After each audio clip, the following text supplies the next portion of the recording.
Thank you. Thank you. Hare Krishna. ॐ अज्ञानतिमिरन्धस्य ज्ञानाञ्जनशलाकया चक्षुरुन्मिलितं येन तस्मै श्रीगुरवे नमः। श्रीचैतन्यमनोभीष्टं स्थापितं येन भूतले स्वयं रूपा कदा मह्यं ददाति स्वपदान्तिकम्। वन्देऽहं श्रीगुरुः श्रीयुतापदकमलं श्रीगुरून् वैष्णवांश्च श्रीरूपं साग्रजातां सहगणा रघुनाथान्वितं तं सजीवं साद्वैतं सावधूतं परिजनसहितं कृष्णचैतन्यदेवं श्रीराधा कृष्णपदान् सहगणा ललिता श्रीविशाखान्वितांश्च नमः। ॐ विष्णुपादाय कृष्णप्रेष्ठाय भूतले श्रीमते भक्तिवेदांत स्वामी नामिने। नमस्ते सारस्वते देवे गौरवाणी प्रचारिणे निर्विशेष शून्यवादी पाश्चात्य देशतारिणे। वाञ्छाकल्पतरुभ्यश्च कृपा सिन्धुभ्य एव च पतितानां पावनेभ्यो वैष्णवेभ्यो नमो नमः।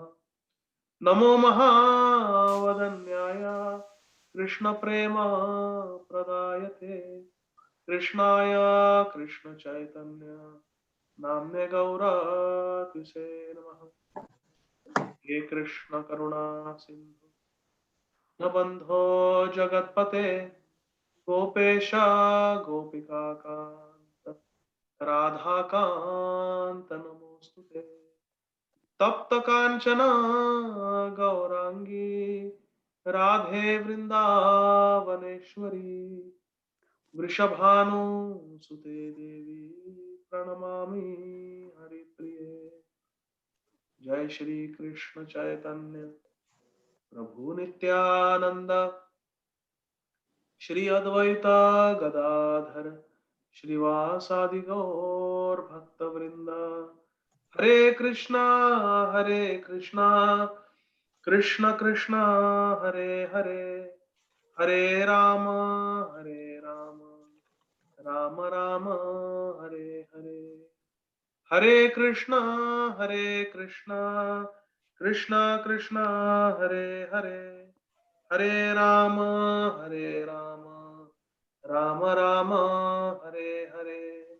हरे कृष्णा कृष्ण कृष्ण हरे हरे हरे राम राम राम हरे हरे। हरे Krishna. Hare Krishna. Hare Dear Krishna. devotees, today is the Tirobhav Tithi, disappearance day of Srila Bhakti Siddhanta Saraswati Thakur Prabhupada, the spiritual master of our founder Acharya, His Divine Grace, Abhay Charana Aravinda Bhakti Vedanta Swami, founder Acharya of our International Society for Krishna. So if Srila Prabhupada is our Param Guru, then Srila Bhakti Siddhanta Saraswati Thakur, our Paratara Guru, is our spiritual great grandfather. Today is his disappearance day. Let us talk briefly about the glories of Srila Bhakti Siddhanta Saraswati Thakur. Then we will read something sweet. So first, let us discuss the glories of Srila Bhakti Siddhanta Saraswati Thakur. Srila Bhakti Siddhanta Saraswati Thakur was born as the son of Srila Bhakti Vinod Thakur. Himself such a great acharya in our sampradaya. He's called the seventh Goswami. Rupa Goswami, Sanatan Goswami, Jiva Goswami, Raghunath Das Goswami, Raghunath Das Goswami, and Gopal Bhatta Goswami. They are the six Goswamis of Vrindavan. And the seventh Goswami, it is said, is Srila Bhaktivedanta. And he saw that how in today's world the pure practice of Krishna consciousness is severely diminished. He wanted to re-establish. But Bhaktivinoda Thakur said, Ekakiya amar nahi paya bala, Harinama Sankirtan. That I alone cannot push forward this Harinam Sankirtan movement of Sri Chaitanya Mahaprabhu. I need someone to help me. And he prayed to Jagannath. Prayed to Jagannath for ray of Vishnu, for Krishna's very special servant to be born as his son. Then Bhaktisiddhanta Saraswati Thakur was born, holy land of Jagannath Puri. And he was born with his umbilical cord draped around his body like a Brahmin thread. So he was born under very auspicious circumstances. And when he was 5 or 6 months old, it was Rath Yatra. And the Rath came and stopped right in front of their house in Jagannath Puri and would not move. So taking opportunity, Bhaktisiddhanta Saraswati Thakur's mother, Srimati Bhagwati Devi, she carried this 5-month-old Saraswati Thakur outside and she climbed on the chariot of Jagannath. And the pujaris allowed, because Bhaktivinoda Thakur was the magistrate of Puri temple. So she allowed Bhagwati Devi to place little Bimala Prasad at the lotus feet of Jagannath. As soon as she placed, a garland of Jagannath fell right on Bhaktisiddhanta Saraswati. Such amazing pastimes are there. He was a very special personality, not an ordinary soul, Srila Bhaktisiddhanta Saraswati. But today I would like to focus on one particular pastime, Srila Bhaktisiddhanta Saraswati Thakur, which is very dear to my heart. It shows the compassionate nature of Srila Bhaktisiddhanta Saraswati Thakur. In a short span of less than 2 decades, Srila Bhaktisiddhanta Saraswati Thakur established 64 Gaudiya Math temples all over India, all over Greater India, because it included Myanmar, Bangladesh, and what is presently known as India. In all these places, 64 Gaudiya Math temples were established by Srila Bhaktisiddhanta Saraswati Thakur. And this is a very glorious achievement, my dear friends, because this was the time when we were under the control of British. It was not like today, where it is democracy and anybody can do anything. There is no restriction, no oppression, suppression. That was the time of the British. To build 64 temples all over India was a very, very difficult task. Srila Bhaktisiddhanta Saraswati Thakur started preaching around 1920, and he left this world on December 31st, 1936. It was early morning of January 1st, actually, 1937. So you can imagine, it's in just a span of 16 years, he established 64 temples, which means 4 temples every year. In those days, when it was so difficult, but he did it.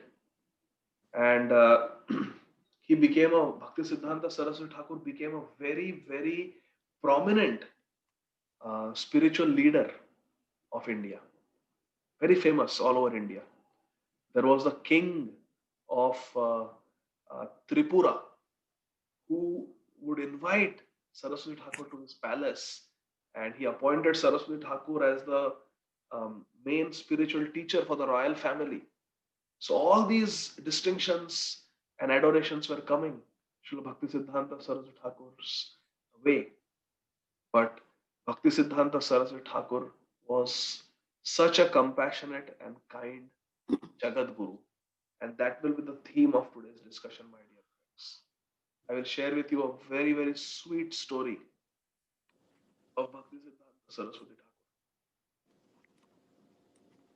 Thakur. Srila Bhaktisiddhanta Saraswati Thakur had thousands of followers and dozens of temples, like we discussed. In Dhaka, which is now the capital of Bangladesh, Srila Bhaktisiddhanta Saraswati Thakur established a temple. He sent a few brahmacharis to preach over there. And they preached. And after working very hard, preaching and making devotees for many years, they were able to get a piece of land. And then requesting for donations from generous devotees, they were able to construct a temple. Then they were able to bring deities from Mayapur. And they wanted to establish a beautiful temple of Gauranga Mahaprabhu in Dhaka. So they wrote a letter to Bhaktisiddhanta Saraswati Thakur that please come, we are establishing this temple. And we want you to come and do prana pratisthapana of the deities and establish the deities. And come and see. See the fruits of the preaching that has happened in Dhaka under your guidance. So Saraswati Thakur was very happy. He arrived at Dhaka and there was much celebration that Acharya has come, the spiritual master has come finally to Dhaka. And he was received, he was garlanded, many garlands, many devotees. There was loud kirtan. Devotees had gone to receive him, and in a big procession, he was brought to the brand new temple. And the installation of the deities and the temple inauguration was the next day. So it was a very joyous occasion. Few years ago, I told you, Bhaktisiddhanta Saraswati Thakur had sent some brahmacharis to Dhaka to preach. So Bhaktisiddhanta Saraswati Thakur, he sat there, and all these brahmacharis were the leaders now of that congregation. They had preached, they had made everyone into devotees. So they came and they were giving report. And every now and then they would write letters to Saraswati Thakur that this and this Bhakta has joined. So Bhaktisiddhanta Saraswati Thakur knew the prominent brahmacharis who were living there. So Bhaktisiddhanta Saraswati Thakur, when he arrived, he noticed that everyone is there, but one particular brahmachari was missing. So Bhaktisiddhanta Saraswati Thakur asked, where is that brahmachari? Now the temple leaders, they were surprised how Saraswati Thakur remembered that one brahmachari.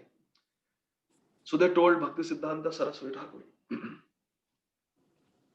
They said, Gurudev,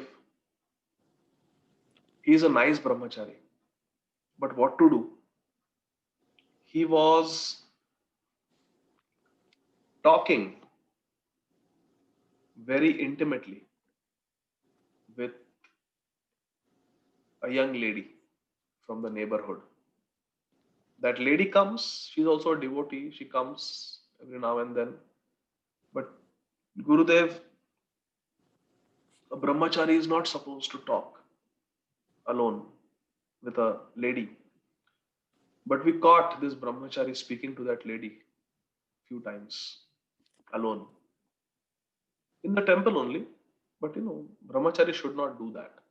You see, in those days, the culture was little different. It was very close. It was closer to the Vedic culture. So it was not appropriate for a brahmachari to speak to a Mataji. Nowadays, we see that it happens. But traditionally, that was not the case. And we see in Chaitanya Charitamrita also.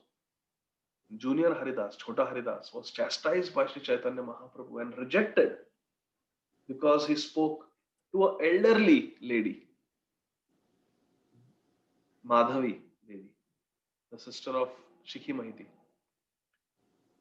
He spoke to her briefly, alone. And that also he had gone for service. He had gone to beg some rice from her and that rice was supposed to be cooked for Mahaprabhu by Bhagavan Acharya. So he had gone for a good service, but because he spoke in solitude to a lady, Mahaprabhu rejected him. This was the culture, the Vedic culture. So these temple leaders, they informed Bhaktisiddhanta Saraswati Thakur that this particular brahmachari was talking alone to one lady, and therefore we chastised him and we had to ask him to leave because it sets a very bad example for the other brahmacharis. So we had to ask him to leave. We chastised him, but um, he just left without telling any of us. Actually, they chastised him. They did not ask him to leave. They chastised him, but they chastised him heavily. And that brahmachari just left. So these temple leaders told Bhaktisiddhanta Saraswati Thakur that that brahmachari has left. We don't know where he is. So Srila Bhaktisiddhanta Saraswati Thakur became very grave. And he said, the temple opening, the deity installation will not happen tomorrow unless and until that brahmachari is brought back to the temple. Now, my dear friends, this is in the 1930s. There was no telephone, there was no cell phone, there was no GPS. There was no way these devotees could find out where this brahmachari had gone. They were looking at each other. We have invited so many guests for tomorrow's program. So much bhoga is being prepared. So many flowers have been brought. So many arrangements have been made for tomorrow's grand opening ceremony. And Gurudev is saying, Srila Bhaktisiddhanta Saraswati Thakur is saying, there will be no temple opening, there will be no deity installation tomorrow if this brahmachari is not brought back. We don't even know where he has gone. So all the temple leaders, they put aside all their preparations for the program and they are searching for this brahmachari. Now, Dhaka is not a small city. They are searching here and there and they cannot find him anywhere. They have no clue where he is gone. So they come back very, very disappointed and very disheartened. What is going to happen now? What is going to happen? And they have an emergency meeting.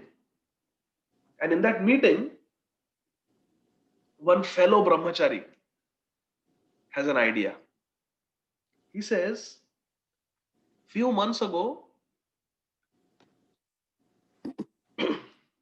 my wristwatch stopped working. And I didn't have money to go to a watch repair shop and get it fixed. But this particular brahmachari who had disappeared, the brahmachari said, this particular brahmachari, he very quickly fixed my watch. He just opened it up and did something and fixed it. And I was very impressed. And he said that yes, before joining the brahmachari ashram, he was trained in watch repairs and he was pretty good at it, at repairing watches. So this brahmachari suggested, maybe this brahmachari has left the ashram and he has to do something to sustain himself in the material world. So he must have taken up a job in a watch repair shop. So why don't we go and check out all the watch repair shops in Dhaka? Maybe he's somewhere. So say, yeah, that is a good idea. So immediately all the temple leaders, they find out where the watch repair shops are in Dhaka. And they start looking. They check one shop, they check the other shop. And finally they come to one particular watch repair shop. And the temple leader who has gone there, he asks the owner outside, has any Gaudiya Math devotee, any Vaishnava joined your shop as a watch repairman? So owner says, yes, he has joined. He's inside in the workroom. You can go and check. So these two temple leaders who had gone to check out that particular shop, they open the door and they go inside. And they see inside on a desk, brahmachari, he's sitting and he's repairing watches. And as soon as they enter, he looks at them and he cannot believe that his friends from the Brahmachari ashram have come to bring him back. And these temple leaders, they enter the room, they pick him up and they embrace him. And they say, Prabhu, please come back to the temple with us. This Brahmachari said, what? But I am a fallen soul. I have fallen down from the standards of Brahmacharya. Why would you want me to come back? I'm not qualified. I want to come back. In fact, I have been missing all of you for the last 2-3 days that I have not been with you. I miss waking up early in the morning, attending Mangalarti, sitting down and chanting japa with all of you, having Krishna Prasad with all of you, going out for programs and preaching and Sankirtan with all of you. I miss all that. I miss all of you. But I'm not qualified. The temple leaders told him, Prabhu, Srila Gurudev is here. Srila Bhakti Siddhanta Saraswati Thakur is here. And he says, unless and until you come back, the DT installation and the temple opening will not happen tomorrow. Please come. Please come. This devotee started crying. He said, Gurudev, he's Jagat Guru. He has thousands of disciples. He has dozens of temples. And he remembers me. He cares for me. He said, yes. He said, there will be no temple opening and no DT installation unless you come back. Please come back without delay. They grab his hands and they bring him back to the Gaudiya Math temple. And he goes and he's brought in the presence of Bhakti Siddhanta Saraswati Thakur. Immediately falls down like a rod on the ground, offering his Dandavat Pranam at the lotus feet of Srila Bhakti Siddhanta Saraswati Thakur. And Saraswati Thakur picks him up and embraces him. And many, many years later, my dear friends, this Brahmachari became a sannyasi in Gaudiya Math. And on the disappearance day of Srila Bhakti Siddhanta Saraswati Thakur, he narrated this story, the story of his life. How Saraswati Thakur saved him and rescued him. He said, that day I made a promise to my spiritual master that I will never again fall down. I will never again leave his service, even for a moment. I will never deviate from the standards of the renounced order of life. And later on, he became a sannyasi in Gaudiya Math, performing so many incredible services.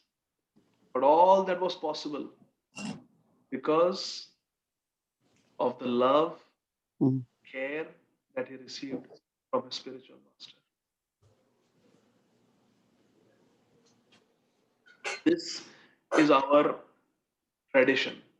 This is our Gaudiya Vaishnava tradition, my dear friends. Love and care. Srila Bhakti Tirtha Swami Maharaj used to say, at the end of the day, all we have is each other. All we have is each other. And we see this in the Chaitanya Charitamrita also. You go to Chaitanya Charitamrita, you go to Madhya Leela, go to the last chapter. Towards the end of that chapter, there is one story which reveals the mind of Srila Chaitanya Mahaprabhu and how he carries the same mood of love, care and compassion. Please listen attentively for the next 15-20 minutes to this very, very touching story from Chaitanya Charitamrita. It is a lesser known story. Not many devotees know about this story, but it is there in Chaitanya Charitamrita. And it very much teaches us the same principle of love and compassion that we heard in this story of Srila Bhakti Siddhanta Saraswati Thakur. We know at the time of Sri Chaitanya Mahaprabhu, the king of Bengal was Nawab Hussain Shah. But before Nawab Hussain Shah became the king of Bengal, there was another king of Bengal, and his name was Subuddhi Rai. Subuddhi Rai was a Hindu, but he was the king of Bengal. The Sultan lived in Delhi, the Muslim king who was the Sultan of practically the whole India. And then he would appoint smaller kings in different provinces. So Bengal was under the Muslim rule, but they couldn't find a suitable Muslim fellow to rule. So they appointed Subuddhi Rai, who was a very capable leader. They appointed Subuddhi Rai as the king of Bengal. Subuddhi Rai had a servant, and his name was Hussain Shah. He was a Muslim boy, and he was working under Subuddhi Rai. One day, Subuddhi Rai told Hussain Shah to construct a dam. To construct a dam. The kings used to do that. They would construct, they would build wells and dams and for irrigation purposes. So he told him to make a dam. And one day, Subuddhi Rai, who was the king of Bengal, he went to inspect the construction of the dam. And Hussain Shah had somehow made some mistake. Some biographers say that when he was taking Subuddhi Rai for the inspection of the construction of the dam site, he went very close to the edge of the dam wall, and there was a risk that he would have slipped and fallen down. So, out of care and concern, Subuddhi Rai, he grabbed Hussain Shah and pulled him away. What are you doing? This is very dangerous and risky. You're going at the edge. And he had a cane in his hand. He just caned him. Because he was just a boy, young boy, Hussain Shah. He gave him one whip on the cane on the back. Don't do this. Do you know how risky it is? You will fall down and die. You are my son. You have to be careful.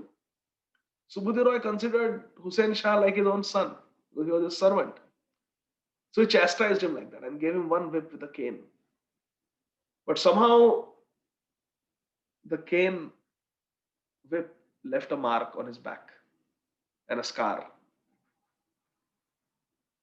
In this way, Subuddhi Rai, he really cared for all his subjects, all his servants, including Hussain Shah.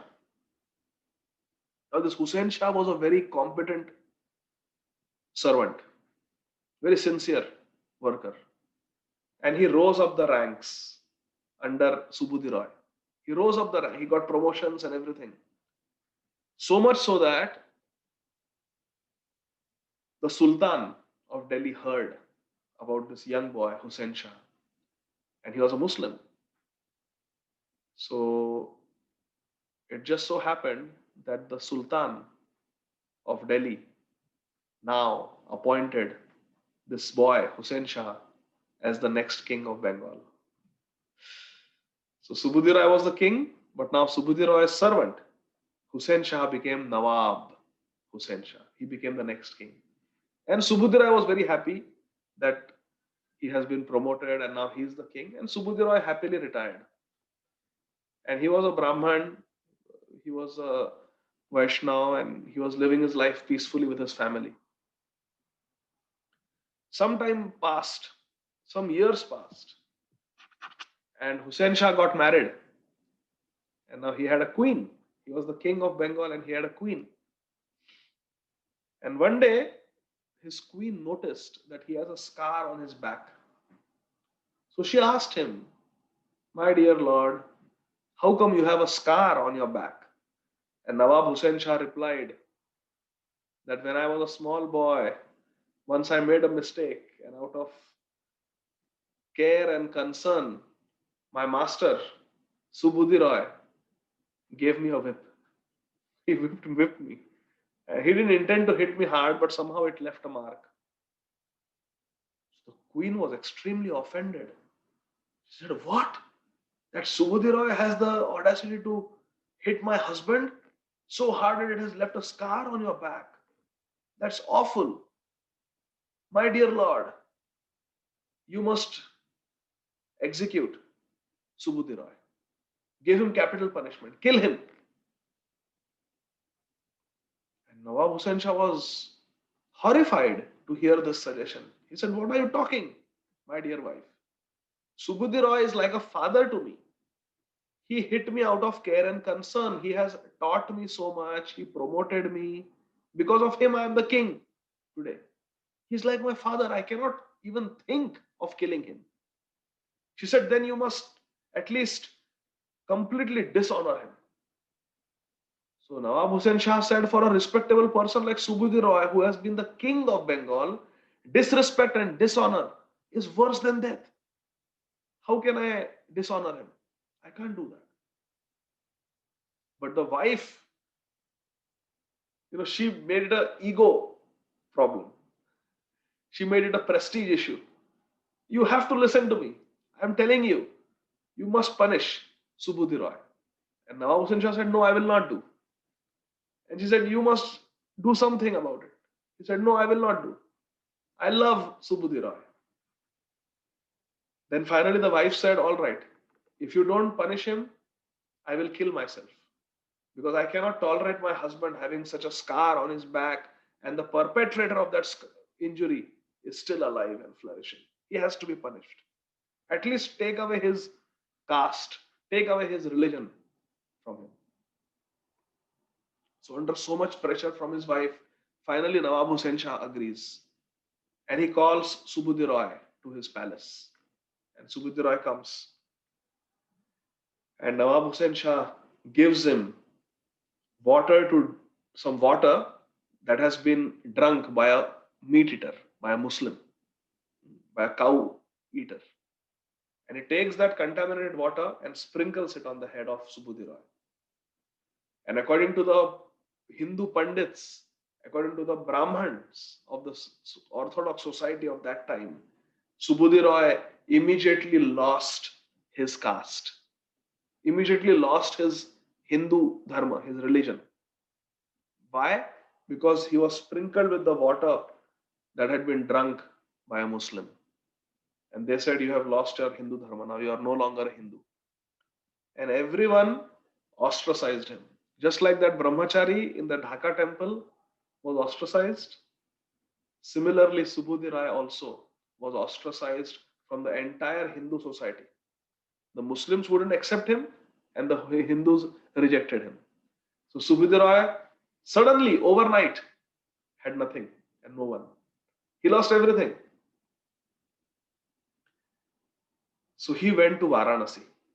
From Bengal, he went to Varanasi to find some solution to his problem. And he went there to some Brahmins and asked them, "This is the story of my life. Can you please tell me how I can regain my position in the Hindu society?" So one Brahman in Varanasi told him, "You have become converted into the religion of Islam. This is not good. What you should do is you should take pure cow's ghee and you should boil the ghee. And when it is boiling hot, you should drink it so that everything inside will get burnt and you will die. But because ghee is pure, you will die, and in your next life, you will be born to Brahmin parents. You will be born as a Brahmin. That is the only way you can be restored back to the Hindu society. You have to commit suicide. That is the penance, that is the prayaschitta you need to do." And Subudhi Rai was aghast. What? I have to drink boiling hot ghee and die? He went and took second opinion from another Brahman. And the other Brahman said, "No, no, no, it's a severe sin that you have done, but not so severe that you have to drink boiling ghee." So in this way, different Brahmins gave different opinions. And Subudhi Rai became completely confused. He didn't know what to do because Varanasi was the main place for Hindus, the headquarters of the Hindus at that time. And here different Brahmins are giving different opinions. Some are saying there is no solution. Some are saying this, that. He was completely confused. He didn't know what to do. And while Subudhi Roy was completely confused and lost and praying to Krishna for direction, at that time, my dear friends, Sri Chaitanya Mahaprabhu came to Varanasi. You know, Sri Chaitanya Mahaprabhu on his way to Vrindavan, he came to Varanasi. That is the time Mahaprabhu came to Varanasi. And Subudhi Roy heard that a very great sannyasi has arrived in Varanasi. So I must go and take his darshan. So Subudhi Roy goes to meet Sri Chaitanya Mahaprabhu in Varanasi. And he asks Sri Chaitanya Mahaprabhu, this is the story of my life. What should I do to be accepted back in the Hindu society?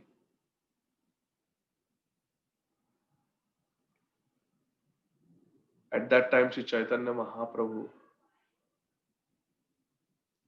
replied to Subudhi Roy. After hearing his whole story, Sri Chaitanya Mahaprabhu replied, प्रभु को है जाओ तुम ही हैते वृंदावन निरंतर तुम्ही करो Krishna Sankirtan. Chaitanya Mahaprabhu said, you forget Bengal, forget Varanasi. You go to Vrindavan. And Nirantara karo tumi Krishna Sankirtan. And non-stop you chant the names of Krishna. And then Mahaprabhu further instructed Subudhi Roy, don't worry about all these things. Losing your dharma, losing your Hindu religion. Don't pay any attention to these things. You just go to Vrindavan, continuously chant Hare Krishna Mahamantra. And whenever any devotees come there and they need your help, you serve the devotees. You do Vaishnava Seva. You do Vaishnava Seva. By doing this, you will be completely purified and you will get shelter at the lotus feet of Lord Krishna, which is the highest destination. Saying this, Sri Chaitanya Mahaprabhu told Subudhi Roy, now from Varanasi you go to Vrindavan. And very soon you will meet me there because I am also on my way to Vrindavan only, Mahaprabhu says. Subudhi Roy becomes very happy. And he goes to Prayag, he goes to Naimisharanya, he goes to Ayodhya, and then he goes to Vrindavan. But by the time he finishes visiting all these places, Prayag, Naimisharanya, Ayodhya, and then Vrindavan, by the time he reaches Vrindavan, he comes to know that from Varanasi, Sri Chaitanya Mahaprabhu already came to Vrindavan, stayed there for 1 month, and has now gone back to Prayag. So he missed Mahaprabhu. And he became so depressed. Oh, why did I go to Naimisharanya and Ayodhya and all those places? Oh. I have missed Mahaprabhu now. So he becomes very repentful. But then Mahaprabhu in his heart inspires him that don't cry. What has happened has happened. Now you follow my instructions. What have I told you? What are you supposed to do in Vrindavan? Come on, you carry out my orders. So immediately Subudhi Roy, he starts following the instructions of Chaitanya Mahaprabhu. He continuously starts chanting Hare Krishna Mahamantra. Every day he goes to the different forests of Vrindavan. And he collects dry sticks from the forest. When a certain twigs and branches of a tree become dry, they fall down.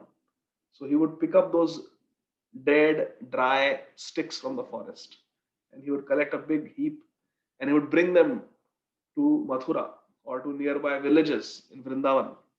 And he would sell those dry sticks for fuel to cook in the kitchen. The Brajavasis would buy that.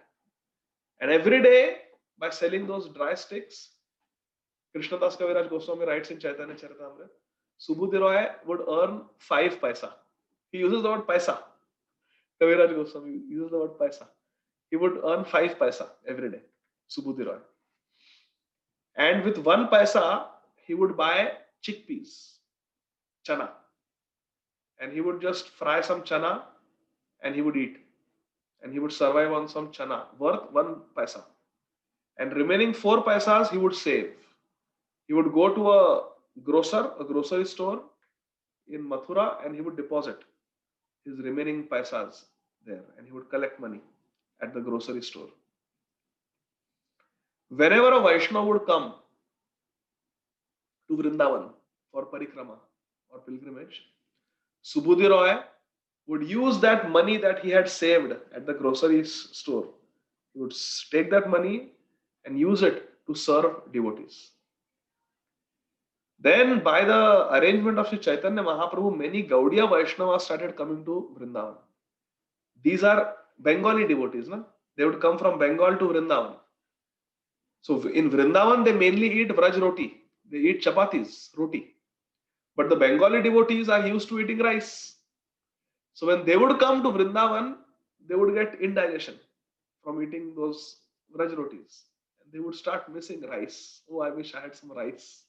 Because Bengalis love to eat rice. So what Subudhi Rai would do, he would use his savings, all the money that he has deposited, he would use that money to buy some rice from Mathura and some mustard oil and some yogurt.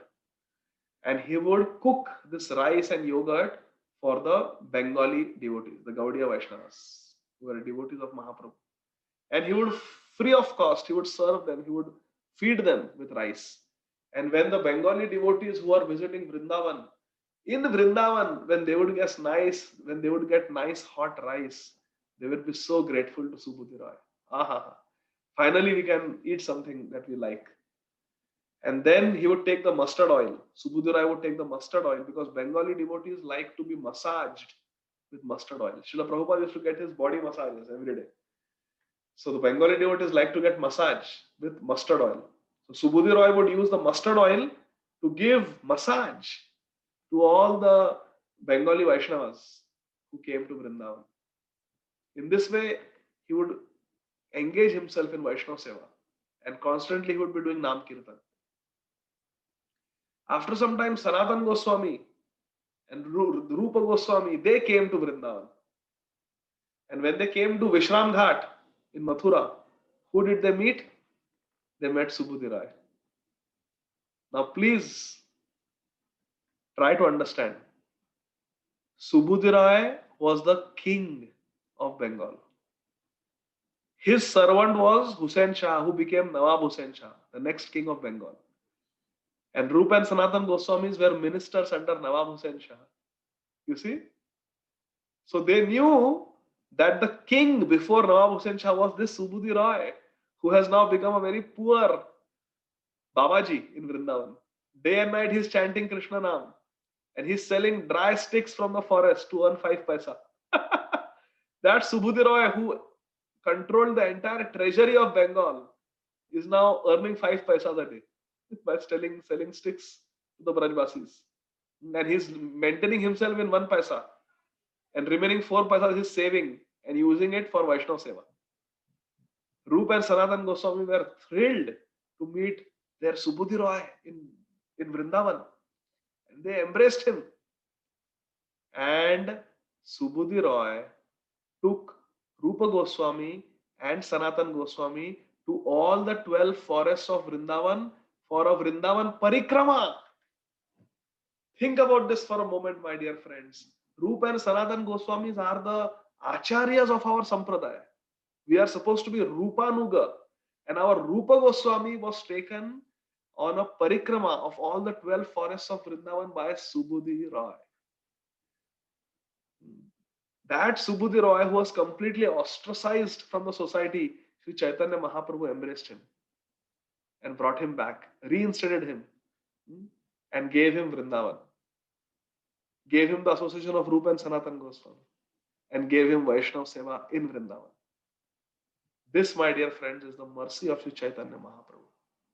He is so magnanimous, he is so merciful, so compassionate, so broad-minded. And our acharyas like Srila Bhakti Siddhanta Saraswati Thakur and our Srila Prabhupada, Bhaktivedanta Swami Maharaj, Srila Prabhupada, they exemplify this spirit of compassion and broad-mindedness and all-inclusiveness. You see? Bhaktisiddhanta Saraswati Thakur was the first Acharya in the history of this planet to give Gayatri Mantra Diksha to those people who were not even born in Brahman families. It was unheard of. Bhaktisiddhanta Saraswati Thakur gave initiation even to ladies. And our founder Acharya, His Divine Grace, Abhay Charana Aravinda Bhaktivedanta Swami Maharaj Srila Prabhupada, he took it even further. He initiated even the meat eaters into Gaudiya Vaishnavism. And he not just initiated ladies, but he brought ladies onto the altar to become pujaris. This has never been done in the history of this planet, my dear friends. There is no Vaishnava Sampradaya where ladies become pujaris. Srila Prabhupada is the first person to start this. He's so broad minded, so merciful because he knows time, place, and circumstances. Desh, Kal, Patra. Sometimes we have to adjust based on the situation. And he knew that yes, a time has come where the ladies also will be required to do deity worship. They want to do it. Why should we stop them? So many changes are going on in society. So he embraced this change and he allowed ladies to become pujaris. Such a revolutionary change Srila Prabhupada brought. And this is our dhara. This is our parampara, my dear friends. So parampara, like Chaitanya Mahaprabhu saved Subudhi Roy, like Bhaktisiddhanta Saraswati Thakur saved that brahmachari who had left. This is our parampara. A parampara of understanding, parampara of compassion, harmony, love, and respect. At the same time, maintaining personal purity. Bhaktisiddhanta Saraswati Thakur was so pure. He was Naishtik Brahmachari. Before he started preaching for 9 years, he sat in one place in Mayapur and every day chanted close to 200 rounds of Hare Krishna Mahamantra. 200 rounds a day for 9 years continuously. Because he took a vow of chanting 1 billion names. And then he started preaching. And he established Gaudiya Math. That is the purity. Srila Prabhupada said purity is the force. So our parampara is very pure and we are representing this parampara. So we have to embrace this spirit of intense Nam Bhajan, chanting the names of Krishna with great attention and vigor and enthusiasm. And at the same time, being compassionate and merciful to others. This is the message I wanted to share today with on the auspicious occasion of Srila Bhaktisiddhanta Saraswati Thakur's Tirobhav Tithi. I'm very sorry I am very low on energy today because I'm working also and there have been non-stop programs. So I'm little tired and exhausted. So please bear with me. But next time I promise I will be better prepared and better rested. But I would like to stop here and I will unmute everyone. If there are any questions, you can unmute yourself and ask. Jagat Guru Srila Prabhupada ki jai. Srila Bhaktisiddhanta Saraswati Thakur Srila Prabhupada ki jai. Nitai Gaur Premanandi. Hari Hari Bol. Hare Krishna. Hare Krishna Prabhu. Thank you very much. It was very nice. I have one thing to know that Srila Bhaktisiddhanta Saraswati Thakur was also called Lion Spiritual Master. So can you share some incidences where he was called as Lion Spiritual Master? Yes, Prabhu. Srila Bhaktisiddhanta Saraswati Thakur, like Muktasanga Prabhu rightly pointed out, was called the Simha Guru. Simha Guru. Why? Because he was extremely bold in his preaching. Srila Prabhupada said he had the Bhagavatam right hand and he had a gada, club, mace in his left hand. What that means is नमा ओम विष्णुपादाय कृष्णप्रेष्ठाय भूतले श्रीमते भक्ति सिद्धांत सरस्वती इति नामिने श्रीवार्षभानवी देवी दयिताय कृपाब्धये कृष्ण संबंध विज्ञान दायिने प्रभवे नमः माधुर्योज्वल प्रेमाध्य श्रीरूपानुग भक्तिद श्री गौर करुणा शक्ति विग्रहाय नमोस्तुते नमस्ते गौरवाणी श्रीमूर्तये दीनतारिणे रूपानुग विरुद्धाप सिद्धांत ध्वांतहारिणे. Whatever upper siddhanta was there, Srila Bhakti Siddhanta Saraswati Thakur destroyed it. All the upper siddhantas, all the wrong teachings, spiritual teachings that were prevalent, he destroyed them. For example,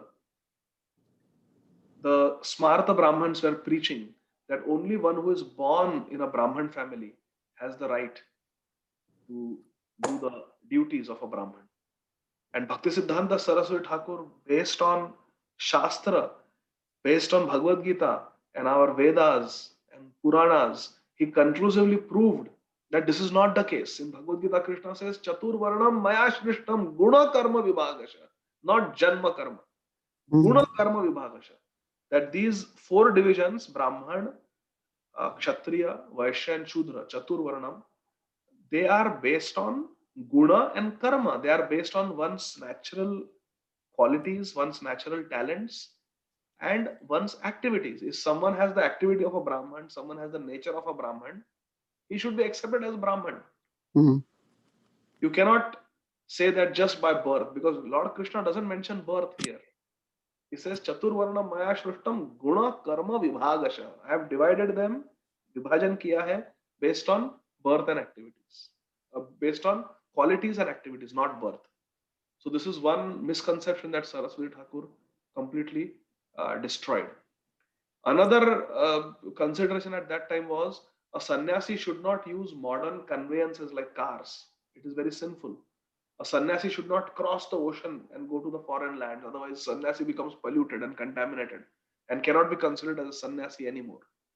But Saraswati Thakur said that no, Chaitanya Mahaprabhu wanted his mission to spread all over the planet, in all the continents. So he sent his leading disciples like Bhakti Hriday Ban Maharaj to London, crossing the seas to go and preach there.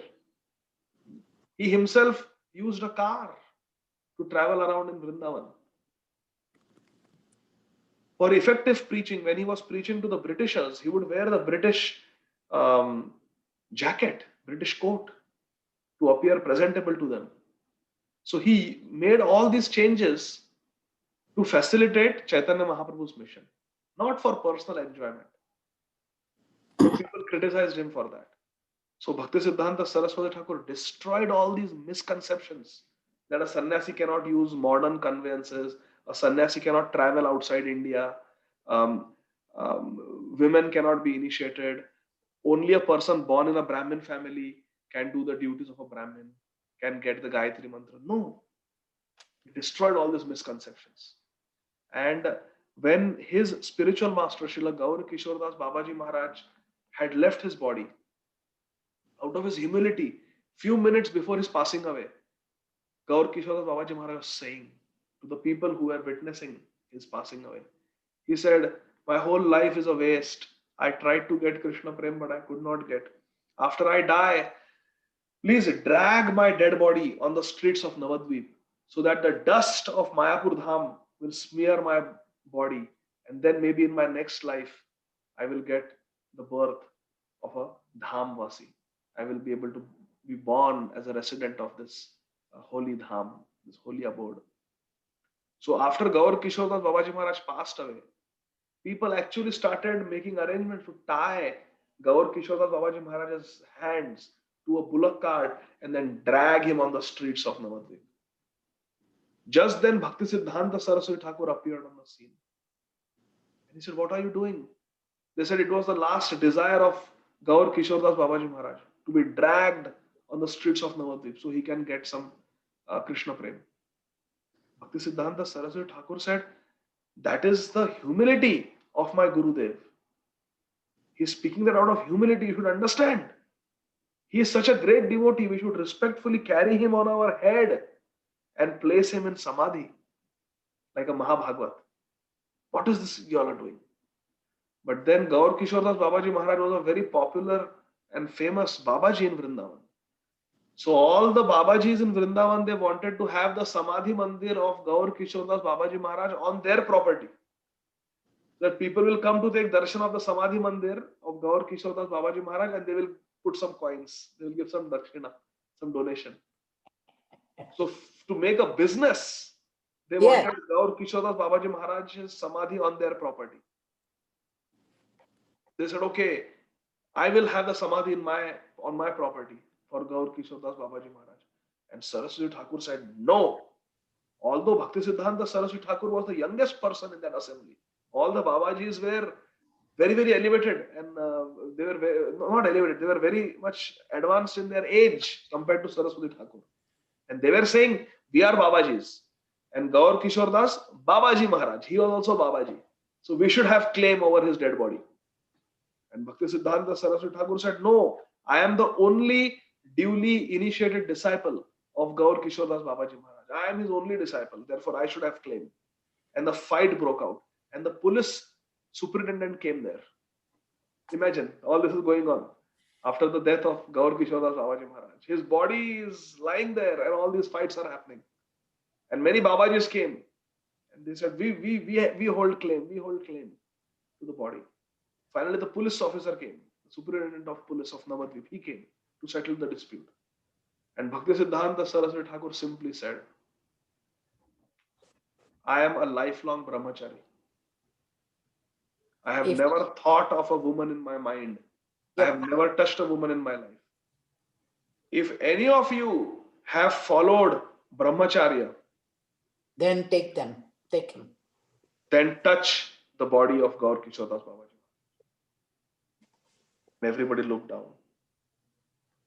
Saraswati Thakur said, if any one of you has strictly followed brahmacharya for the last 6 months, then you can dare to touch the body of my spiritual master. And everybody continued to look down. And he said, if anyone has strictly followed brahmacharya for 3 months, which means not even thinking of a woman. Once I went to Vrindavan and I asked, and I was told by Srila Radha Govinda Maharaj, one of our ISKCON Gurugan, what is the meaning of this? What is the duty of a Grahastha? He said, Kabhi parastri darshan mat karna. Never even look at another woman. Never even look at another woman. Because by looking, the mind becomes contaminated. Siddhanta Saraswati Thakur is saying, those words keep ringing in my mind. Kabhi parastri darshan mat karna. Never look at another woman like that. So, Bhaktisiddhanta Saraswati Thakur said, 3 months you can touch. Nobody touched. He said 1 month. Anybody who has strictly followed brahmacharya with body, mind and words, touch the body of my Guru Maharaj.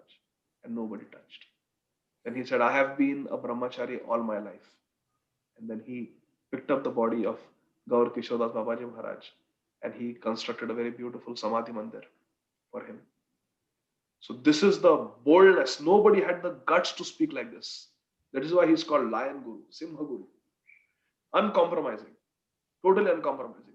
When our founder Acharya Srila Prabhupada, when he was Abhay Babu, he went in 1922 on the terrace in Ultadanga Junction in Calcutta. He was wearing khadi. Srila Prabhupada had rejected his college degree because of his support for the freedom movement. And he argued with Bhaktisiddhanta Saraswati Thakur. Saraswati Thakur instructed him in the first meeting, you are a nice, educated, smart, learned devotee of Krishna. Why don't you take the message of Sri Chaitanya Mahaprabhu and spread it all over the world? Why not?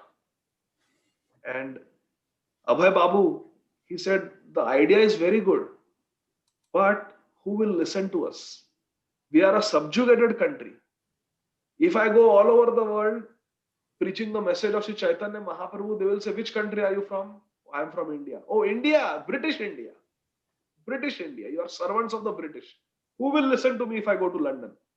Who will listen to me if I go to America? First, we must get independence and establish the sovereignty of India. Establish independence. And then we can preach with self-respect. Srila Bhaktisiddhanta Saraswati Thakur said, all that is all right. Independence, dependence, all that is all right. It will keep changing in this material world. If we get independence, very good. But Krishna consciousness cannot wait for us to get independence. This was 1922. We got independence in 1947. Imagine, who is going to wait for 25 years? Bhaktisiddhanta Saraswati Thakur said, Krishna consciousness is the only deficiency in this world.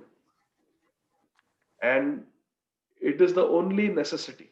And therefore, it cannot wait. The political situation will keep changing. For example, if someone has vitamin D deficiency, what is the treatment? What is the treatment if there is vitamin D deficiency? Take the pills. Natural. Go in the Yes. sun. Sunlight, Prabhu. Yeah, Vitamin if D. you have vitamin D deficiency, you take vitamin D Mhm. either through sunlight or through Yep. pills. Yep. If there is vitamin D deficiency, the treatment is vitamin D. Bhaktisiddhanta Saraswati Thakur said the root cause of all the problems in today's world is lack of Krishna consciousness. There is Krishna consciousness deficiency. So what is the treatment? Chant. Krishna Mahamudra. consciousness. Yes, chant. Krishna consciousness. If you see, tell me any problem. Vatsala Mataji, tell me what problem is there in this world today. What problems do you see around us? Complaining about COVID-19. COVID-19. COVID-19 started from the wet markets of China. Mhm. So if there was Krishna consciousness, we would only be eating pure Krishna Prasad, vegetarian. So there would be no exposure to COVID, no exposure to bats. So see, the real solution is, the real problem is lack of Krishna consciousness. We don't see COVID-19 breaking out in New Vrindavan. It didn't start in New Vrindavan. It started in Wuhan, in the wet markets. It never starts in Mayapur, where there are all devotees. Everybody is vegetarian in that community. It starts where we are eating bats and other wild animals. Tell me any other problem. Ram Sham Prabhu, tell me some problem in this world that you are seeing. Everything is because of Krishna consciousness deficiency. Any problem. Tell me any problem. Well, money making. Poverty and all. Lack of character, Prabhuji. Prabhuji, can I say one? Yes. Some bad present, like not like bad, like bad community handling, or like bad rules or something like that. Yes.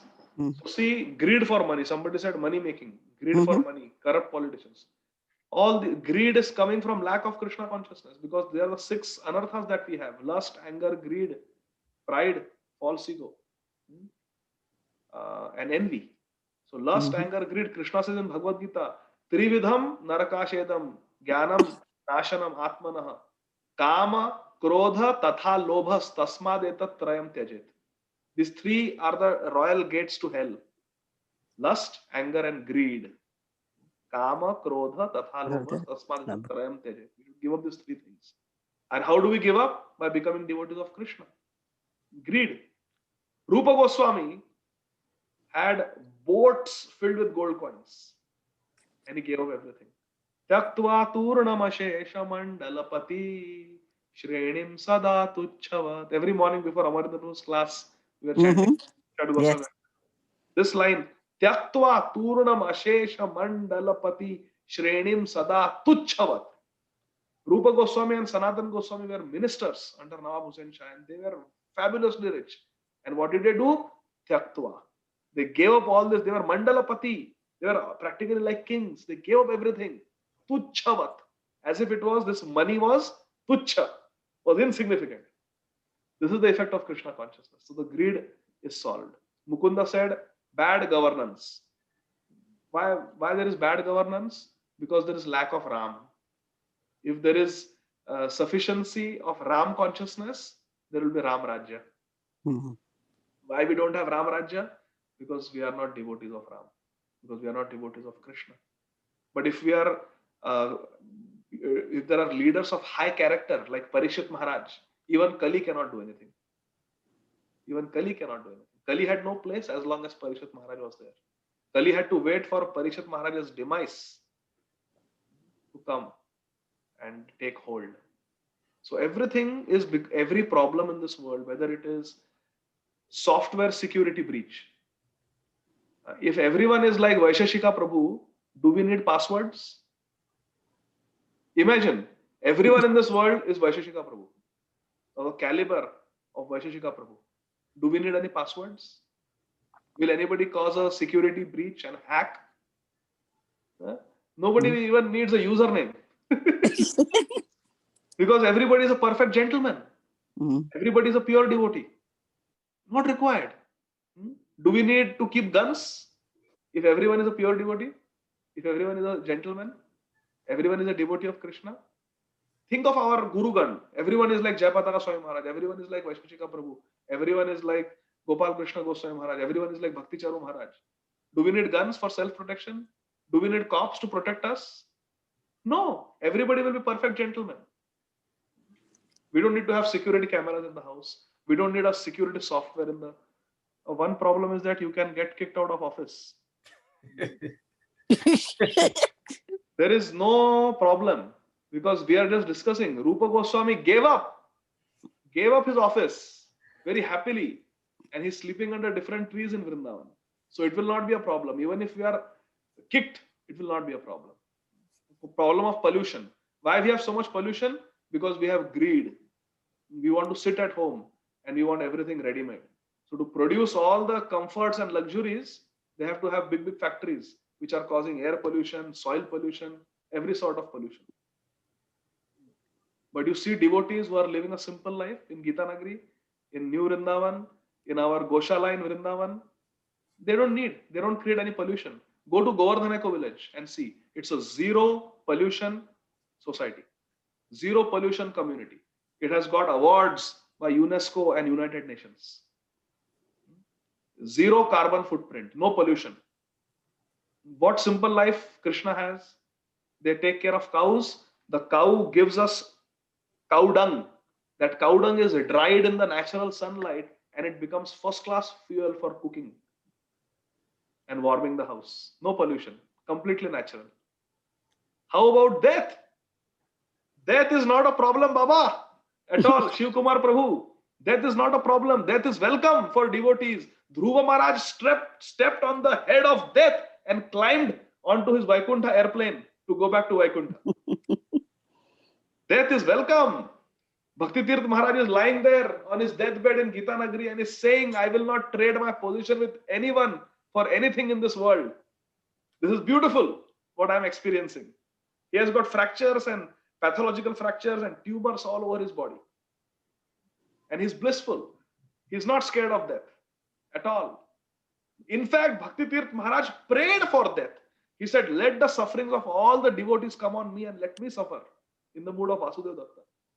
I will suffer for them. I will die for them. But let the devotees be happy. He is not afraid of death at all. So death is not a problem for a devotee. Not at all. Srila Prabhupada was not afraid of death. None of the devotees, none of the acharyas are afraid of death.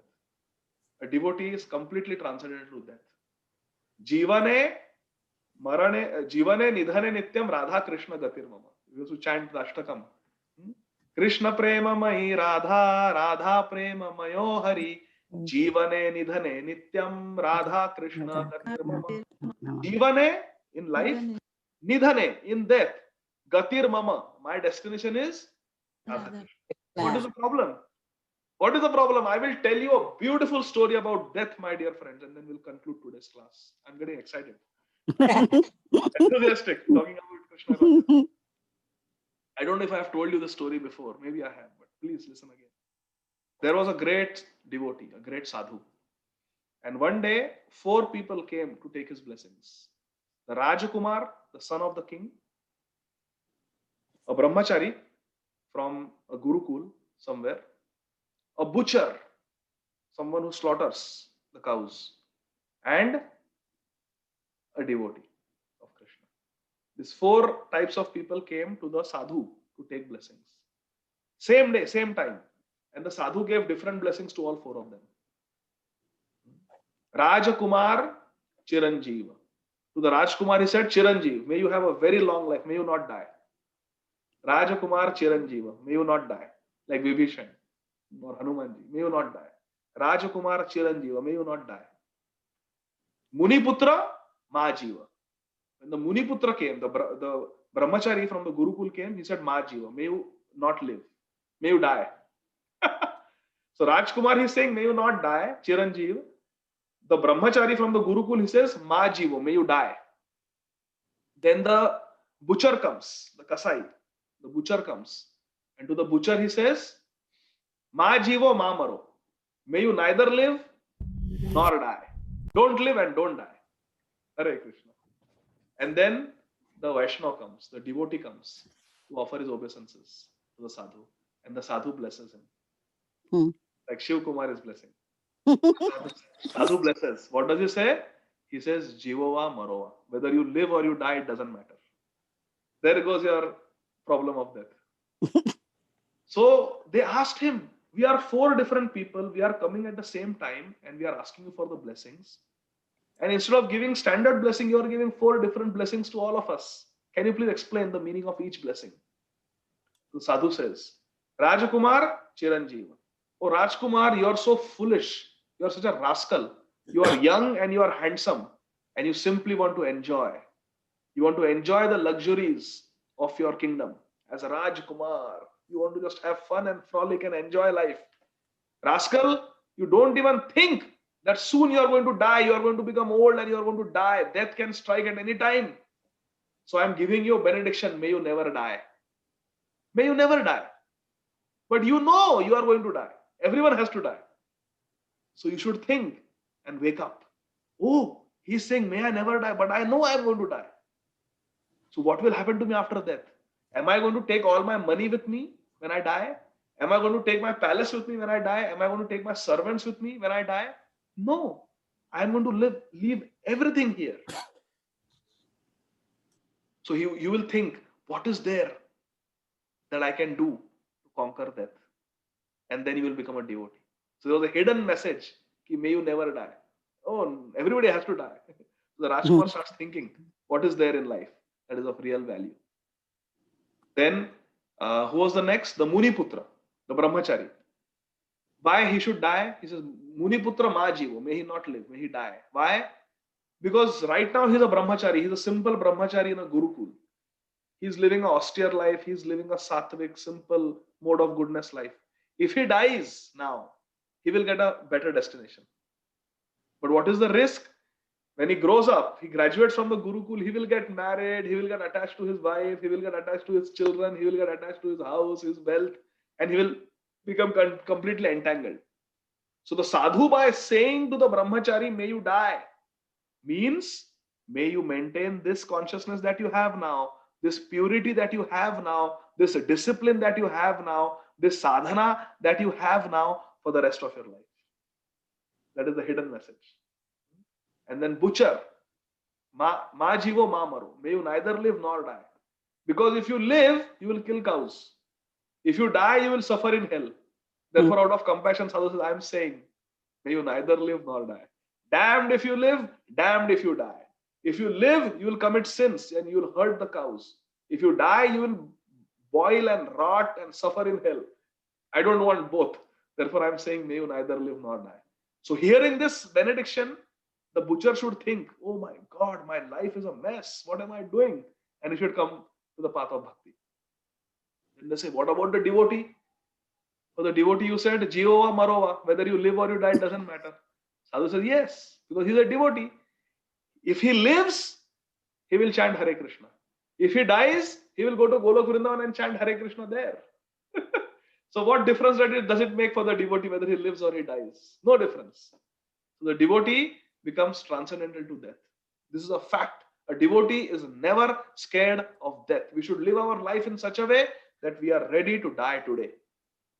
Because we are Krishna conscious now, And if we die, we will be with Krishna. And again, we will practice Krishna consciousness. We'll serve Krishna. If we are living, we are offering bhoga to Krishna. We are offering arti to Krishna. We are offering flowers to Krishna. We are offering dress to Krishna. And we are singing and chanting Hare Krishna in the association of devotees. If we die, we'll go to Vrindavan. And what will we do there? We will cook for Krishna. We will serve Krishna, make garlands for Krishna, dress up Krishna, play with Krishna in the association of devotees. So whether we live or we die, it doesn't matter. In this way, a devotee conquers death. This sadhu is teaching us. Did you like this story? Yes. Yes. Thank you. This story Srila Prabhupada. This story Srila Prabhupada tells. 4 blessings. Any other problem? Pollution and chemicals Yes, and we discussed. cancer.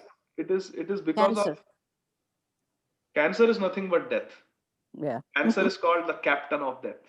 Hare Krishna. But Bhakti Tirth Maharaj tells us how we can overcome the problem of cancer. The striking example.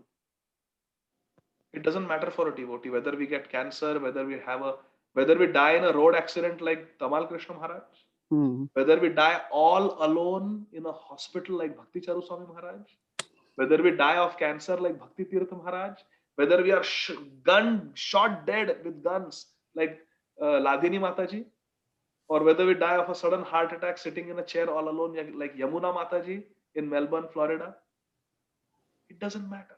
Or whether we die surrounded by devotees in the holy month of Kartik in Vrindavan like Srila Prabhupada. Mm. It doesn't matter. Everything is auspicious for a devotee. Everything is auspicious. Death is auspicious for a devotee. Because we see in the story, Jehovah, Marova. For a devotee, it doesn't matter whether we live or die. Our life is a life of devotion. Our life is a life of Krishna consciousness. Whether we live or die, how does it matter?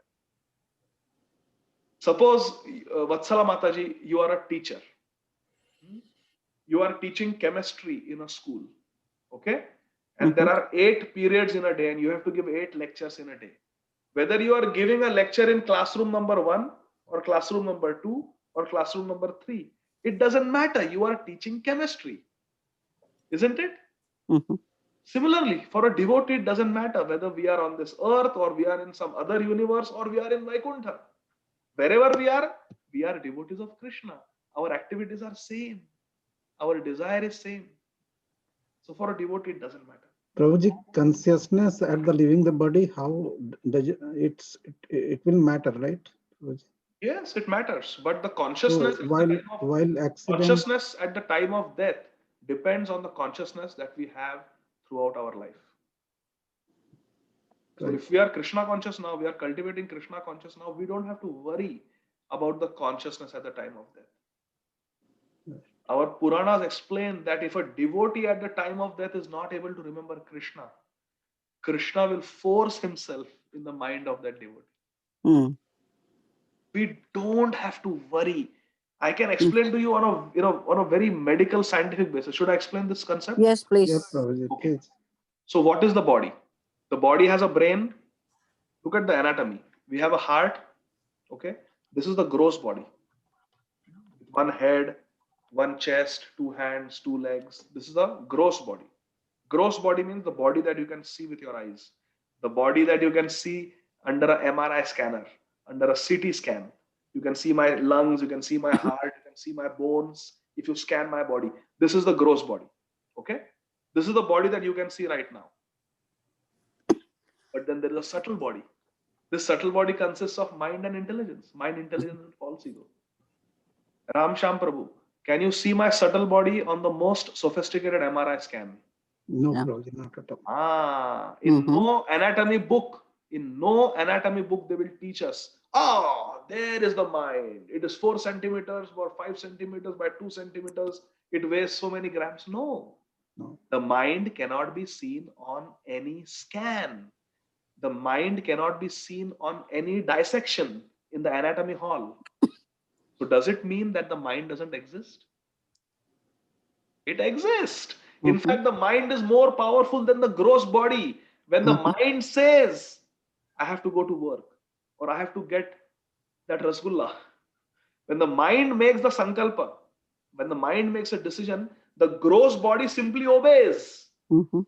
If the mind says, I have to go to the gas station to fuel up, the gross body just cooperates. The eyes will find the road, the hands will steer the car, the foot will press on the gas pedal. So the gross body is simply following the dictation of the mind, but the mind cannot be seen. It is subtle. That's what it's called, subtle body. There is a gross body that you can see, touch, smell, and there is a subtle body which you cannot see, cannot touch, cannot taste, cannot hear, cannot smell, but it exists. In fact, it is more real than the gross body. And then subtler than the subtle body is the soul. This is there in Bhagavad Gita. Krishna says, subtler than the subtle body is the soul. Now, what is death? Let's say I get a heart attack right now.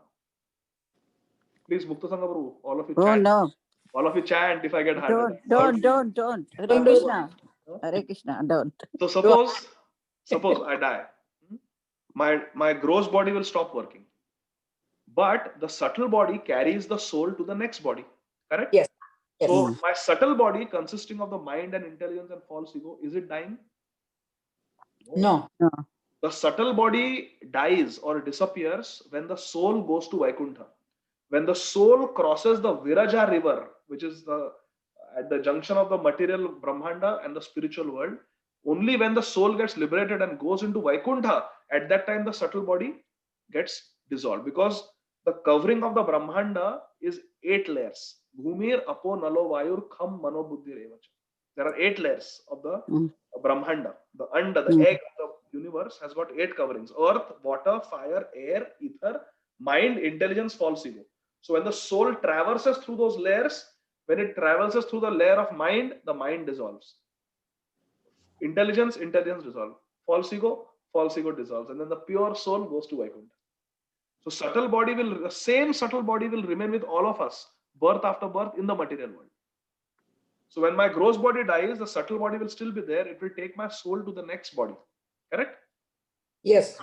So subtle body is consisting of mind, intelligence, and false ego. Krishna says in Bhagavad Gita, Antakale cha mameva smaran muktva kalevaram. At the time of death, think of me. Now, Vatsala Mataji, tell me scientifically. Thinking, smaran, thinking happens with the gross body or subtle body? Subtle body. Exactly, you are spot on. Very good. Smaran, remembering Krishna at the time of death, happens with the subtle body, the mind, and the intelligence. And that is not dying. So when you see the body has been gunned down, the body has been hit in a road accident, the body has got cancer, the body has got a heart attack, the body has got COVID-19 and dies on a ventilator in a hospital. Only the gross body is dying, the mind is still there. And Krishna, being situated next to the soul as a super soul, can inspire anything in the mind. So Yes. therefore Krishna says, Kaunteya pratijani name bhakta pranachya. My devotee will never perish. So with the mind, we can still think of Krishna even though the body is dead, if Krishna wants. So our life should be a life of dedication. We want to please Krishna, and our entire life we want to be Krishna conscious. Then have no doubt, at the time of death, Krishna will appear as the last thought. And when we open our eyes, we will find ourselves like Gop Kumar in Golok Vrindavan. Sanatan Goswami writes a beautiful story in Brihad Bhagavatamrita, story of Gopa Kumar. We will find ourselves in Golok Vrindavan. This is a fact. We should have full faith because the scriptures promise us this. Scriptures promise this to us, and the scriptures will never cheat us. They will never lie to us. Srimad Bhagavatam, Bhagavad Gita will never lie to us. So we should have full faith. Is that okay? Prabhu, Yeah. is the soul is equivalent to consciousness? We experience or see pain or feel the pain because of the soul or the consciousness is located all over the body? Because I get confused about the soul topic all the time. I kept asking everybody, and I'm not still sure of something. I mean, No, Atman is equivalent to soul. No, soul is a distinct entity. In fact, we are the soul. Our real self is the soul. It is not same as consciousness, but consciousness is the symptom of soul. For example, if I have loss of sense of smell, I have got cough, and I have got shortness of breath and fever, I have got COVID. 19. Mm. But cough, fever, shortness of breath, loss of sense of smell is not COVID. It is not COVID. COVID is a virus. Mm. But presence of these symptoms is because of COVID. So consciousness is a symptom of the presence of soul. When the soul leaves the body, there is no consciousness in the body. So consciousness is not the soul, but consciousness is a symptom of the presence of the soul. But the soul, Srila Prabhupada explains, is a distinct entity. So look at me. You see my kurta? Yes. How many hands does my kurta have? 2. Huh? Two. 2. How many necks? How many necks does my kurta have? 1. Why? Because I Because- have 1 neck and I have 2 hands. Mm. Right? Srila Yes. Prabhupada says, why do you have 2 hands? Because the soul has 2 hands. Why do you have 2 legs? Because the soul has 2 legs. Why do you have 1 head? Because the soul has 1 head. Which means we have our own Swarup in Vaikuntha. We have our eternal form as a servant of Radha and Krishna in Golok Vrindavan. That's why our gross body has 2 hands, 2 legs, 1 head. Because our spiritual body also has 1 head, 2 hands, 4 legs, like that. So the gross body is like a covering for the spiritual body, right? For the soul. Soul is inside, and on top of the soul is the gross body. So Prabhupada gives a simple example. So because we have our soul is a distinct living entity with beautiful bodily features in Vaikuntha. And consciousness is a symptom of soul. It is not same as soul. Is that clear? Okay, Prabhu. Is soul equal to Atman? Atma is soul. Okay. And soul, I said, is a distinct spiritual entity with a Okay. spiritual form. And consciousness is the symptom that the soul is present in the body. Once the soul leaves the body, there will be no consciousness. Okay. Just like coughing is a symptom of strep, or a symptom of COVID, coughing or fever. Similarly, consciousness is a symptom of soul being present in that body. Okay. Okay, Prabhu. Thank you so much. Hare Krishna. Hare Krishna, Prabhu. Prabhuji, Yes. coming to the other line, this is so nectarian going on and so wonderfully you told, and so we are immersed, we are realizing everything, even feeling what you all said. So in the previous one Prabhuji was there, like when you were explaining about the kind of Varna and asrama related. So once I was hearing the Prabhupada Maharaj lecture, so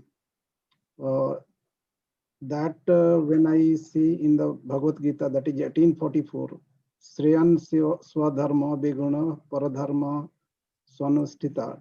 So can you please Prabhuji explain in that context, like when I see the translation, it is said like it is better to engage one's own occupation, Even though imperfectly, than to do another's occupation perfectly.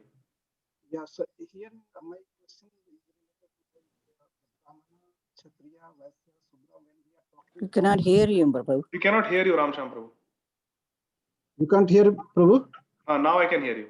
Yeah, when we say like Brahmana, Kshatriya, Vaishya, Sudra, so like Brahmana not by caste, I mean not by born in the Brahmana family, but here what is the context here? Like saying Here the context is so this verse is very important, Prabhu. In fact, there are only 2 verses which are repeated in Bhagavad Gita as it is. One is Manmana Bhava Mad Bhakto, and second is this one. Yeah. It's so important. So what this means is we are born with a nature. We are born with certain talents and abilities. And to utilize them in the proper way based on dharma is our occupation. And we should do that instead of trying to do someone else's dharma. For example, take the example of Bhagavad Gita. Arjun wanted to become a sannyasi, right? He wanted to give up everything and retire in the forest and become a sannyasi. But was that the occupation of Arjun? No. Arjun was trained as a Kshatriya. Arjun's occupation was that of a Kshatriya. So he should do Kshatriya dharma, not Nyasi dharma, not Sannyasi dharma. That is somebody else's dharma that somebody else can do. So we are born with certain talents, we are born with certain competencies, certain abilities, and certain nature. We like to do certain things. That's our nature based on our previous karma and our association with the three modes of material nature. So whatever is our swabhav, swa, Mhm. whatever is our nature, natural nature that we are born with, we should act true to that. So, like for example, don't teach an elephant how to climb a tree, and don't try to teach a bear how to fly. That is not their nature. That is as simple as that. So Arjun should not try to become a sannyasi. He was born to fight. So much has been invested in Arjun to fight. Dronacharya has taught him so much. Krishna has empowered him so much. He was born to Kunti Devi as a son from Indra. Why? First, Pandu Maharaj and Kunti Devi, they called Dharmaraj, Yamraj, because they wanted to have a son who will be completely conversant with the principles of Dharma. So Yudhishthir was born. Then they said, to protect Dharma, we need somebody who has got strength also. So they called Vayudev, and Bhim was born. Then Kunti and Pandu Maharaj thought, but we also need someone who is very skilled at using weapons. And who is the greatest fighter among the Devatas? The king of Devatas, Indra. So they called Indra, and Arjun was born. So Arjun was born to fight. And he wants to become a sannyasi. So that is the meaning of that verse. So similarly, we may have certain talents. For example, Amarendra Prabhu is very talented at speaking Krishna Katha, Hari Katha. His spiritual master, Srila Radha Govind Maharaj, when he initiated him, he gave him an instruction. Hari Katha hi tumhara jivan hai. Life and soul is Hari Katha. Spend your life speaking Krishna Katha. And that is what Amarendra Prabhu is doing. Now, if you tell Amarendra Prabhu, I want you to cook in the kitchen. Just all day cook. Cook. No. Now, there may be somebody who is a very expert cook like Srila Bhakti Charu Swami Maharaj, like Kurma Prabhu. They are excellent cooks. Yamuna Mataji. They are born with that talent. So they can do that. But Amarendra Prabhu, his swabhav is to speak Harikatha. He can do other things also. He may cook, he may do deity worship, but his main focus is Harikatha. speak Harikatha. So if someone says that Amarendra Prabhu should not speak, I will speak. But that person doesn't know how to speak Harikatha, how to present Harikatha. It doesn't appeal to the audience when that person speaks. So that is like doing somebody else's dharma. So that we should not do. Karna did not have the qualities of a ideal king. But he wanted to be a ruler. He wanted to be a Kshatriya, but he did not have the quality. He didn't have the integrity of an ideal person. Yudhishthir Maharaj had. But who was stronger? Karna. Who was a better fighter between Yudhishthir and Karna? Karna. And Karna is the elder brother of Yudhishthir. He was the first son of Kunti. So can we make Karna the king? Why? He's handsome, he's generous, he's more skilled than Yudhishthir. Why make Yudhishthir the king? No, because Yudhishthir knows what is dharma. Yudhishthir will never say, strip a woman naked in a public assembly. But Karna spoke that. It's there in Mahabharata. So Karna cannot become king. So Karna may think, I can do the job of a king perfectly. I am very strong, I am capable, I am charismatic. No, Karna, you cannot become the king. You may think you can do it perfectly. No. You cannot. You follow. You are a follower. You should follow. Like Arjun is following Yudhishthir. You should also follow Yudhishthir Maharaj. That is the meaning.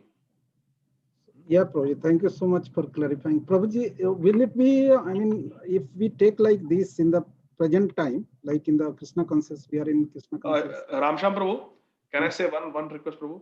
Prabhu, it is past 9 o'clock. Yeah. And I am actually on call this weekend. Oh, okay. I want to continue associating with all of you, but I think we should stop. Because plan is to meet every Saturday. Yeah. So we will not go overtime. So we'll, and Mukta Sangha Prabhu, I'm very sorry, Prabhu. Last 2 days have been very busy. Sure, no, Prabhu, take it. I will respond to your message Thank also. you so much. I've received your Thank you, message. problem, Prabhu. thank you, thank Yeah, you, yeah. thank you. Very much. Thank you Thank very you so Thank much. you very much, Prabhu. Hare Krishna. Thank you so much, dear devotees. Yes. Thank you, Prabhuji. Hare Krishna. Jai Krishna.